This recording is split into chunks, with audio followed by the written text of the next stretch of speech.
una, nasa Kidapawan yung asawa ko. May kinuha siya ng pira doon sa amo ko. Na kumuha siya ng pira 1,000, ninakaw niya. Ninakaw? Oo, ninakaw. Paano ninakaw? Kinuha sa wallet, ganun. Ano yun, may bayaran namin ng lingguhan sa yung tawag sa amin lindingan. Siguro, Nakakubra. mismo siya mismo ang kumuha ng ipangbabayad na sana ng amo ko sa anak niya na may sakit. Kinuha niya pa yung 1,000, kaya nagalit ako. Sabi ko, bakit mo nagawa yan? Ako, kahit saan ako magpunta, walang tao na nagsabi sa akin na ako magnanakaw, pero ikaw nagawa mo. Ikaw may pinag-aralan, samantala ako hindi nakapagtapak ng grade 1. Kaya mong Sige, gawin. sandali ha. So yun, sinundan mo siya sa Kidapawan. Kaya ang sabi niya sa akin, uuwi lang daw siya, kaya magpalamig. Mga siguro 3 buwan na, hindi pa siya bumalik sa akin. So simula nun, hindi na kayo nagkita, Hindi na. iniwanan ang anak ninyo, kanino? Dala niya yung anak ko. Dala niya. Oo, dala niya. Ilang taon ng bata? 2 taon. So sa makatuwid, 3 buwan mo na rin hindi nakikita yung bata. Pero ang sinundo ko siya sa Kidapawan. Hindi pa ako nakarating sa bahay nila. Nakita ko na yung tatay niya. Ang sabi sa akin, huwag kang pumunta sa bahay kay baka mapatay ka nila doon. Tatay niya mismo? Tatay ng asawa ko. O bakit ka naman mapapatay? Ano naman ang atraso mo? Kaya ang sabi niya, sinasaktan ko daw siya. Kahit itanong niya pa doon sa barangay, wala akong record na sinaktan ko siya. So mula sa Kidapawan, nakuha mo siya, nasama mo pa siya. Kinuha ko siya doon sa bahay nila sa Kidapawan, pero live-in na sila ng lalaki niya ngayon. Pero hindi kayo kasal? Kasal kami, nasa akin yung marriage. kasal kayo? Nasa akin ang marriage contract. Kasal sa simbahan? Sa West. Sa mayor? Mayor. Sa mayor? Oo. Okay. Tapos meron kayong anak? Mayroon kami anak, 2 taon. Okay. Kailan mo huling nakausap ang misis mo? Hindi ko nakausap yan simula iniwan niya ako dito sa Liti. Nakausap ko siya nung nasa Negros na ako. Hindi ko pala alam kasi hindi ako marunong magbasa, hindi ako marunong magtingin-tingin sa cellphone. Yung pamangkin ko ang nakakita. Ang mukha ng lalaki, pinalitan niya ng mukhang babae. Inedit niya. Oh. So para hindi halata? Para hindi ko halata. Tapos, nung pag-alis niya, nasundan ko pa siya sa Pantalan. May kasama ako 2 pulis. Pero hindi na talaga siya babalik. Kaya ang sabi, uuwi lang ako sa papa ko na nagkasakit nandun sa ospital. Saan daw siya uuwi? Nasaan? Sa Kidapawan. Balik ng Kidapawan. Okay, so sa makatuwid, nakaalis siya. Bakit ka naman may kasamang pulis? Kasi gusto ko talaga, naghingi ako tulong sa pulis na pabalikin siya sa bahay para mag-usap kami kung anong problema. Pero ayaw niya eh. Nakarating ka dito sa Maynila dahil sumakay ka ng mga truck. Tracking. Nang tracking ka. Oo. Kumbaga, ano lang siya, yung bang... Nakaka-hit. Nakalibre. Sumasampa lang siya. Yung ganon. Yung isang tracking, binigyan niya ako 200 at saka yung isa, binigyan niya ako ng 100 tapos isang supot na biskwit. Sabi niya sa akin, umabot ka dito. So ilang araw ang biyahe mo? 3 linggo. 3 linggo kang bumiyahe. Oo. Para lang makahanap. Paano kang nabuhay nung 3 linggong yun? Tubig lang. Jesus Mariose, para lang makarating dito Opo. para isumbong ang asawa mo. Christine, nasaan ka ngayon? Nandito po sa Amas po, Kidapawan. Nasa Kidapawan ka. Kumusta naman ang lagay ng anak ninyo? Yun naman po. Madalas ba ito mangyari, Christine? Opo. Ikaw ba ay nagsumbong sa sa barangay ninyo? Meron ka bang pinagsabihan? Mga magulang mo, may nakakaalam ba? Opo, meron po. Sino ang napagsabihan mo, Christine? Ang party list na masasandalan. AXIS! Number 68 sa balota. Christine, may iba ka nang kinakasama ngayon. Wala po. Sino yung lalaki? Sino si Jake? Naawa lang yun sa akin. Naawa sa'yo? Aminon ko na, natampa ko siya. Nasampal. Nasampal ko siya Dahil? dahil yung anak ko, sinampal niya din. Dumugo pa yung bunganga ng bata. Kinagat lang yung suso niya, kagalit-liit ng bata, sampalangon. Nanay Jovi, nandyan sa'yo poder mo ngayon si Christine, tama?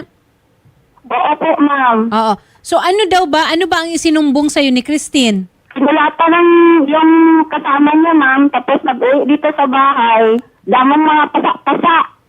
Tapos yung bata, ma'am, hindi siya nag-suporta. Nandito na kami, pero hindi siya nag-suporta sa bata niya kung bata man niya.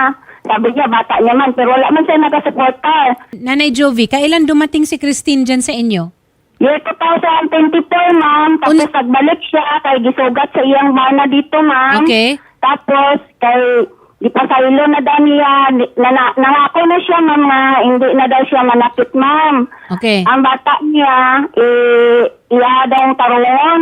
Umuwi si Christine sa nanay niya. Okay? Pero nakuha mo pa rin ulit na ibalik sa iyo. Nakuha mo kasi nangako ka daw na hindi mo na siya sasaktan at magbabago ka. Dahil inamin mo rin na nasaktan mo talaga Oo, siya. dahil sa Tama? bata. Dahil sa bata. Dahil sa bata. Okay, dahil sa bata. Nung dumating kayo ng Leyte, meron bang naging insidente ulit ng pananakit? Wala, ma'am. Yun lang na time na sinakta niya yung bata na hindi ako nakapigil. Saan? Sa Leyte na ba yun? O doon pa sa doon sa Leyte. So, nung nakuha mo na siya, nauwi mo ng Leyte, doon mo siya nasaktan. Pero hindi naman masyadong malakas. Dito lang. Kahit na ano pa man, gano'ng kalakas, ang pananakit ay pananakit. Dahil yung takot rin syempre ng babae na mangyari yun ulit ay hindi natin mayaalis sa kanya. Christine, hindi rin yan pwedeng maging dahilan para ikaw ay manlalaki at mag-post ng kung ano-ano sa social media. Kasal ka, may asawa ka. Sa mata ng batas at sa mata ng Diyos, meron kang asawa. Kung nagpo-post ka ng mga ganito, ito ay magpapakita at magiging pruweba na ikaw ay nanlalalaki o may lalaki at yan ay isang krimen. At pwede kang kasuhan. Kung meron kang reklamo na sinasaktan ka ng asawa mo, meron ka ring karapatan na kasuhan siya. Pero hindi mo pwedeng gamitin yung pangyayaring yon para ikaw ay gumawa rin ng isang mali. Hindi na itatama ng mali ang isang mali. Naintindihan mo, Christine? At lalong-lalo na, ang dapat na intindihin ay yung anak ninyo. Renato, meron kang sinasabi kasi na yung anak ninyo ay sinaktan ni Christine? Opo. Sinampal mo daw ang anak mo? Siya pa na nagsampal sila mga iulog naman gani daw sa baktulid na. Sa man daw niya, iya, anak daw na, hindi naman kami na iya anak. Grabe, pag mo istorya ba? Ano, hindi niya anak ito? Oo, hindi na daw niya, niya anak, kabar niya. Ayaw niyang kilalanin? Opo. Oh, ikaw, totoo ba yan? Hindi totoo yan. Yes. Ikaw ang sinungaling. Pag sure, oy. Hindi ako sinungaling kahit wala akong pinag-aralan. Araw din tikal mo na to. Sus.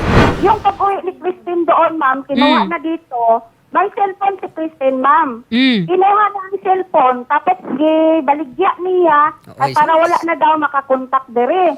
Pero nagakontak-kontak man sila sa katong mama-mama ni Christine. Na naadire na kuantad man, tanin ang kami. Maunang nag-post po sa picture ni Christine. Si Christine mismo, ma'am, wala ga-post ni ang iyahan. Katong iyang mama-mama, kay gaaway na sila pamunti, kaya magali na.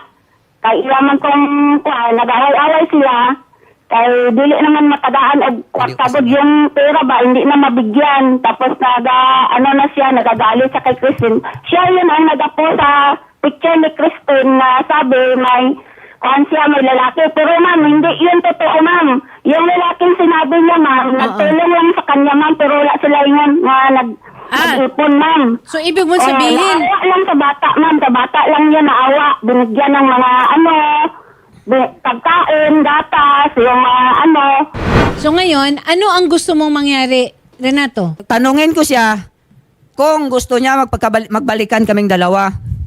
Kung ayaw, Kung ayaw, ituloy ko ang pagpapail ng kaso para kulong silang dalawa ng lalaki niya. Kulong? Bakit? May ebidensya ka, sabi mo? Ebidensya ang gusto niyo? Marami akong ebidensya. So, may mata ka din binayran mo.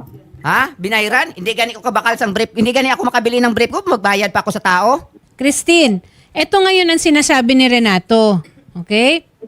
Si Renato ay gusto na mabuo ang pamilya. Kasi ayaw ko lumaki yung bata na hindi ako kasama. Hindi ayaw ko rin lumaki yung Ayaw bata ko, na ma'am. si Jake. Paulit-ulit na yung sinabi niya sa akin, nabuo yung pamilya namin, pero sinaktan pala ako. Ha? Sinaktan? Lalo kitang sasaktan ngayon kasi ipapasok kita sa loob ng bilangguan. Dalawa kayo ni Jake. Sinong Jake? Ha? Sus. Sino si Jake? Yung katabi niya sa TikTok. Yung lalaki. Jake? Luya ni Mary Jake. Jake yung sino? Ano pangalan ng Anong pangalan pala, Christine? Sino yung katabi mong lalaki doon sa TikTok? Angkol? Yan. Si Angkol? Are, dito si Angkol, Ares, yung call mo. Kinatanaw namon. So, Christine, ganito yun. Ha? Si Renato nandito humihingi ng tulong para sana mabuo at magkausap kayo ng maayos. Doon tayo magsisimula. Okay? Na mag-usap ng maayos. Ang pangit kasi, Christine, na meron kang kayakap at katabi sa higaan pa. No? Wala, mama. Meron nga. Sino ba yung nasa litrato? Sige nga, Christine, sino yung nasa litrato? Wala man, ma'am. Oh, yan o. Pinasa nyo ba sana? Pakita nyo kay Christine na to. Ba't hindi niya alam? O, may lalaki kang katabi. Unang-una, ikaw ba yan? Sa litrato? Pinsan ko lang yan, ma'am. I-refer muna natin ito sa barangay. Siyempre, para meron tayong basis, no? Para klarong-klaro. At sa Municipal Social Welfare Office doon. Para makita kung karapat-dapat ba na si Christine ay manatiling ina ng bata. O dapat ba ay mapunta na sa'yo?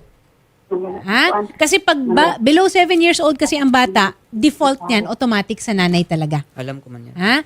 Pwera na lang kung mapakita natin na ang nanay ay walang kakayahan at hindi karapat-dapat na maging ina doon sa bata. Okay? Pero ang first natin, ang una natin talagang gagawin, Shari, ay mag-usap sila ng maayos. Nang sila lang muna sanang dalawa. Nang sila lang. Huwag mo nang isama si nanay, si tatay, Tiyo. tiyo, Pinsan. pinsan, tsuhin, lolo, lola, wala. Okay? Christine, hindi ka rin pipilitin ha na magsama kayo ulit. Okay? Kasi wala namang pilitan ito eh. Walang pilitan ito. Kung ayaw mo na, eh di maghiwalay kayo. Pero maghiwalay kayo ng maayos dahil sa ngayon, sa mata ng Diyos, sa mata ng batas, may asawa ka. Kung mapatunayan na ikaw ay may lalaki at nakikiapid ka at nakikisama ka o di ka may kinakasama ka ng ibang lalaki at karelasyon, kriminal na kaso ang haharapin mo at mawawala sa iyo ang anak mo. Naintindihan mo yan? Pero ito ay susunod ng proseso. Okay? May proseso ito at may maipapakita na mga katibayan. Okay? Pero tulad nga ng palaging sinasabi ni Senator Raffy Tulfo dito, ayaw natin na babasag, okay, ang isang pamilya. Hanggat sa maaari, kung kayang ayusin, kasi naman Renato, ang bata-bata pa ni Christine. Pero ang atin munang aasikasuhin ay kung anong ikabubuti ng anak ninyo, ng bata. 2 taong gulang, ni hindi pa nakakapagsimula sa buhay niya. Tapos ganyan na ang haharapin. Ha? Kagawad Sheila, magandang hapon po. Magandang hapon po, ma'am. Kagawad, meron po kaming i-refer sa inyo kahit muna lang sana magkaroon ng pagkakataon na mag-usap ang mag-asawa. Ito pong si Renato Ebaler at si Christine Joy na nandyan ngayon sa Kidapawan. Una muna, Kagawad, hingi kami ng tulong sa inyo na kung maaari ay mapagharap natin ang dalawa, ang mag-asawa, kahit man lang mapag-usapan kung anong ikabubuti ng anak nila. Okay po. Kailan po ang ma'am? Kailan po ang schedule nila, ma'am? Sige, off-air po, kakausapin namin kayo para ma-coordinate namin ito. Kasi sasamahan rin sige po po. ng aming reporter ito. Okay po, ma'am. Noted po. Christine Joy, sana tigilan mo na yung pagtitiktok mo. TikTok good. Ano, yung tinitiktok mo, dapat ginagaano mo na lang, naglalaba ka, nagwawalis ka sa bahay. Yun ang mas maganda. Isang ang buya ka. Ayaw kong tawag ka, unggoy. Ayaw apel sa away na mong mag-asawa. Ano gusto mo? Basig gusto, kami siguro di ay. basig gusto nimo apilon ta kapriso. Ay, sir! Tagalog. Kapriso! Ano yung ebidensya, kapriso? Ano sa ebidensya? Sige, pangulatan ni Kristen. Oo, pangutanhon ta mo. Wala ka sa... Pangutanhon ta mo. Pagkaon sa bata niya. Nagdako lang ng bata na dire kay si Kristen. Pamating sa tao. Kung nagtitreat po sila, sir, ibang kaso pa yun, sir. So, pwede po natin silang balikan kung sakaling nagtreat po sila or pag may nangyari sa inyong masama, sir, sila po ang unang sisisihin natin. Okay, sir? Kasi sila po yung huling nagbabanta sa inyo. Christine, wag mo ring ipagkakait ha na kung tatawag si Renato, kahit man lang marinig ng bata ang boses niya, dahil siya pa rin ang ama. Okay? Sige. Sige, sir, kakausapin po kayo ng staff namin. Actually, sir, binubok na po namin kayo ng pauwi po ninyo. No? Salamat, sir. Magandang hapon po.